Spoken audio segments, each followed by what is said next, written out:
Facebook မှာနာမည်ကြီးတဲ့တောင်မြင့်ကြီးခုံပြ view point တစ်ခုဒါပေမဲ့မီးလောင်နေအောက်မှာတော့မီးလောင်နေ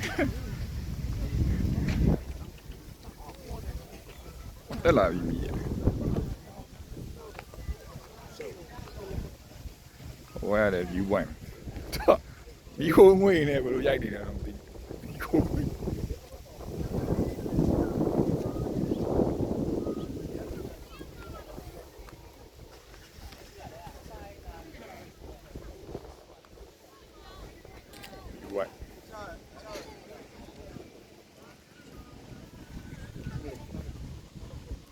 ခုံပြသွားအဲ့ဒါပြောပဲ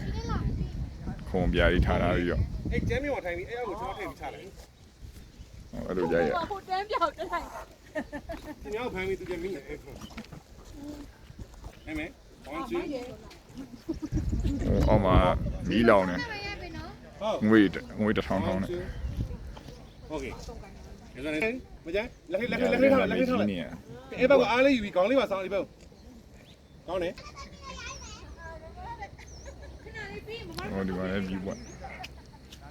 တခြားတော့ဒီတော်ထားတယ်တကယ်လည်းမထောက်ဘူးအဲ့ဒီဒီလိုချောင်းရထောက်ချင်တာခဏအဲ့ဒါ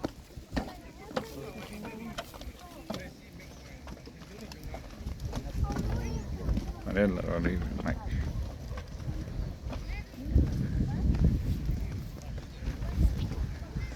ဟောကမီးလောင်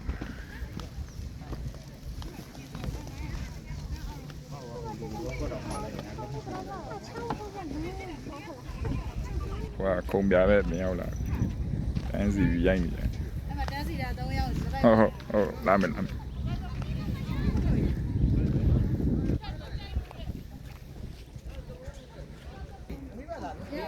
ခုံပြနဲ့ဆက်ဖီလေးဆွဲလိုက်ဒီမိုက်ပြီးသွားအဲ့ဒါရိုက်လိုက်ဦးမယ် see you next time bye bye